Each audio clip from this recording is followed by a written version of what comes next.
Bon, maintenant qu'on a créé notre formation, qu'on a créé nos contenus de formation, il faut qu'on regarde un petit peu comment on les scénarise. Donc maintenant que j'ai des contenus et que je les ai saisis et que mes activités sont prêtes indépendamment les unes des autres, c'est-à-dire mes ressources, mes grains pédagogiques ici, il faut que je les scénarise les unes entre les autres. Et à ce moment-là, je vais ouvrir le menu ici de mon espace d'activité et aller dans l'outil Progression. Et dans Progression, je vais ajouter une nouvelle séquence, lui donner un nom, et je vais pouvoir rentrer dans cette séquence et la modifier toujours avec mon petit bouton paramètres qui est en haut ici à droite.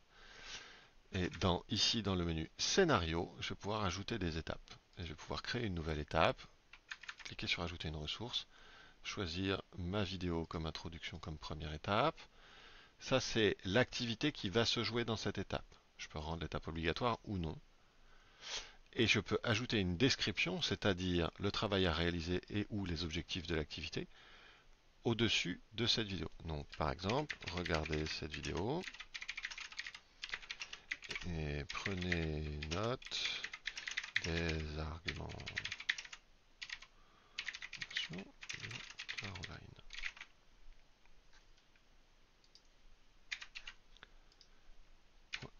Ce texte-là, je peux évidemment modifier sa taille,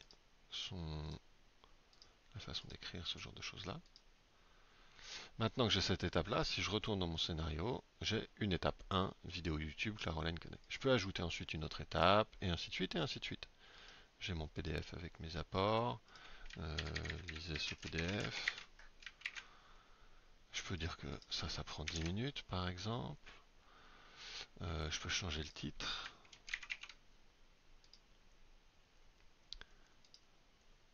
Et ainsi de suite, et ainsi de suite. Je vais mettre un quiz à la fin, histoire de dire, voilà, mon questionnaire de fin de formation.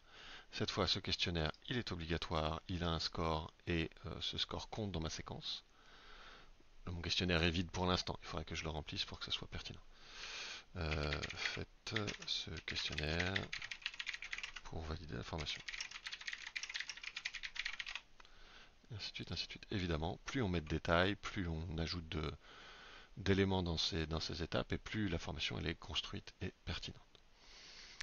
Dans la séquence, je vais avoir tout un tas d'options également, une description comme d'habitude, des fichiers d'images pour améliorer un petit peu la présentation de cette séquence, mes permissions qui vont me permettre de dire que toutes les personnes qui ont le rôle collaborateur dans mon espace d'activité, dans ma formation, pour ces gens-là, pour tous les gens qui sont inscrits en tant que collaborateurs, cette séquence elle est soit disponible, ils peuvent y accéder, ils peuvent la jouer, soit elle est requise, c'est nécessaire de la réussir pour progresser dans l'espace d'activité, ou alors elle est notée, il y a un score et ce score est comptabilisé.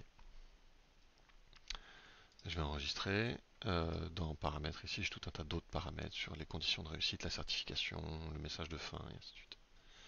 Une fois que tout ça c'est fait, quand je quitte, j'arrive sur la page d'accueil de ma séquence avec mes étapes comme je les ai définies. En cliquant sur commencer, je peux jouer ma séquence dans le bon ordre. Évidemment, là, c'est un essai rapide, mais avec quelque chose de plus construit, ça donne quelque chose d'un petit peu mieux. Par exemple, quand on prend le temps de construire avec quelques images d'illustration et quelques textes, même avec juste 3 éléments dans la formation, on a quelque chose qui rend un petit peu plus sympa avec du texte, de l'image. On passe à l'étape suivante, on a une vidéo, et puis enfin, on a un petit test, un petit questionnaire qu'on peut rejouer un nombre de fois illimité. Voilà pour cette partie-là. Et maintenant que cette formation est créée, on va regarder comment on y ajoute des personnes.